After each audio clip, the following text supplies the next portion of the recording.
Switching from practitioner issues to a food freedom issue, our next award is going to Betsy of Food for Maine Future.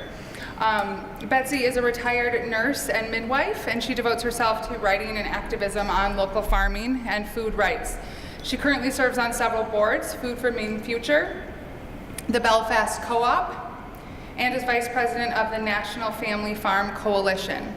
She is a co-owner worker at the Fedco Seed Cooperative and is a lobbyist for the Farm to Consumer Legal Defense Fund. She has a blog, The Populist Farmer, and she is a homesteader at her farm, The Shire, in Mid-Coast, Maine.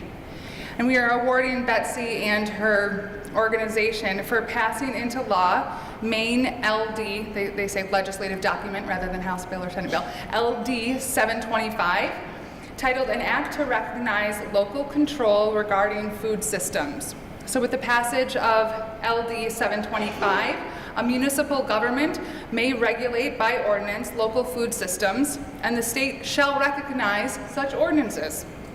Maine became the second state in the nation to allow consumers to buy directly from farmers and food producers, regardless of the state and federal licensing and inspections that would otherwise apply. So very innovative way around the state and federal regulations and attempts to control our access. So Betsy, would you please come up on stage and share a few words?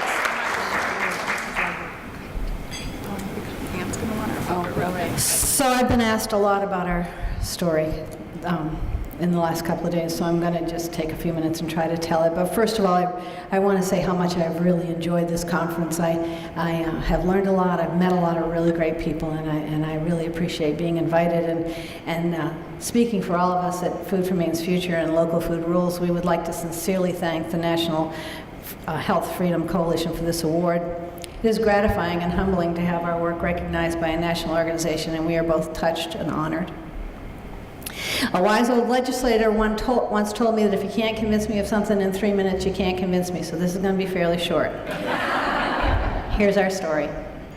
In 2009, the inspectors from the Maine Department of Agriculture, which had suddenly, internally, and somewhat arbitrarily changed their definition of milk distributors, walked down the wrong farm driveway. Actually, 2 wrong farm driveways. One was at Heather and Phil Retberg's dairy farm in Penobscot, Quills End, and the other was at Craig Hickman and his husband Yop Bloom's farm and B&B and Abessacook in Winthrop. Both farmers were told they were now classified as milk distributors and would need expensive infrastructure upgrades and licensing if they were going to continue to sell their dairy products from their farms. The Retbergs and the Hick Blooms didn't know each other at the time, and their reactions were very different. Heather sat down at her kitchen table and with Bob St. Peter, who was then the director of Food for Maine's Future, wrote the Local Food and Community Self-Governance Ordinance. She and a small group of activists then set about getting the ordinance passed in each of their hometowns on the Blue Hill Peninsula. The ordinance was based on the fact that Maine has a very strong home rule clause in its constitution, and on some work by a small group of activists in western Maine who were protecting their groundwater from Nestle exploitation. Craig, on the other hand, decided the way to have small farmers better protected from bureaucratic government overreach was to be one of the people passing the laws in the first place. He ran for the state legislature and won, got himself appointed to the Agriculture Committee, and was soon the House co-chair of that committee. He became the most powerful advocate we have in the halls of power. These 2 responses, complementary as they are, exemplify the double-pronged approach we need to take to push back against regulatory overreach by the government in our daily lives. To keep the government out of my kitchen, as the Farm to Consumer Legal Defense Fund bumper sticker says. We need both policy changes and electoral politics to make sure we retain a voice in our lives.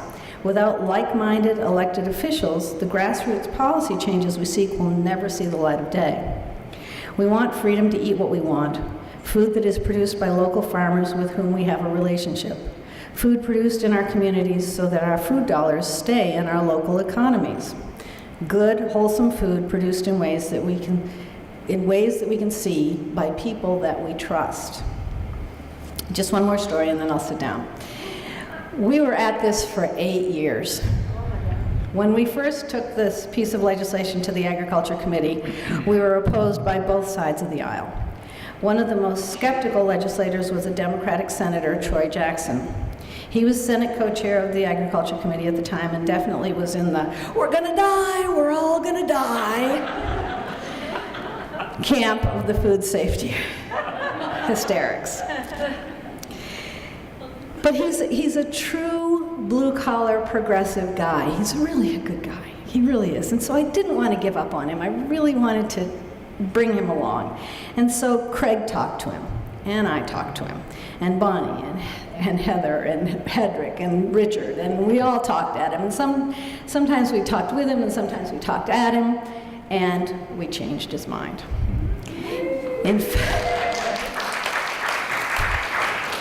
In fact, we so changed his mind that when we decided strategically it would be best if the bill started in the Senate this time, we went to Troy and asked him to be the sponsor. He was so enthusiastic about the idea that he ushered us right down to the revisor's office that very day, and we sat down and rewrote the bill for I won't even tell you how many times, and it passed. And the governor signed it, which was the real miracle. And since its passage, the number of towns that have the local ordinance has doubled. We're at 33 and counting as of today. So I want to leave you with that picture. A staunch opponent becoming a convert and one of our biggest supporters. Remember, persistence pays off, and miracles do happen. And thank you very much for this award. I really appreciate it.